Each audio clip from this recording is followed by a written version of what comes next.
There's no other way, just like a business, just like you guys said, if you stand still, you die. And it takes a few brave people to break the matrix. You have to break the dam. And I think bravery is so important because it puts a crack in the dam and it shows that if there's people out there brave enough to risk getting canceled, risk lawfare, then it's going to inspire bravery amongst the rest of the populace. And it becomes extremely hard to lie to brave. And I think that's one of the largest pandemics of Earth today is bravery. And when I say bravery, I don't mean that in any kind of negative connotation. Bravery is being full of love and loving the people around you and sticking up for your community and loving where you live and loving your country.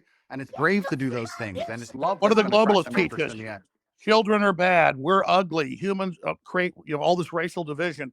They want us to hate each other, so we just Yeah. give up, roll over, so the globalists can have the future. I would just Yeah, like and to I think say the here, globalists are short-sighted too, because the thing is that you can't really separate yourself from civilization. So I think those who are sort of advocating, like it's really, I think it's just logical to be pro-civilization. You don't actually necessarily have to be altruistic. You just have to think long-term and say, obviously, you cannot exist in a good way without civilization.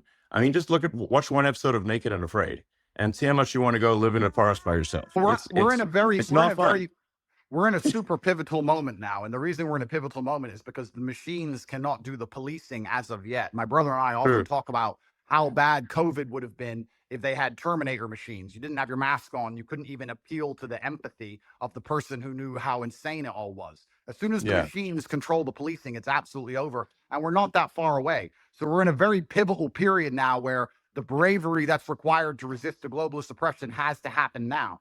Soon the I technology absolutely- will exist, and it's I over for agree. everybody. We are at critical crossroads right now in the entire future of the human destiny. And I called it Plan B, but I mean, Elon, what do you call it? Just an alternate plan for humanity?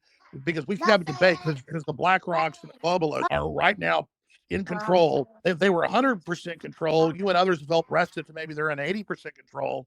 They're losing control very quickly as people discover what they're doing. But what would you call the debate and discussions about a pro-human future? Just team humanity? Yeah, team humanity, absolutely. That sounds good. But I think like something that is really important is like you just literally have to have kids, or there's no next generation.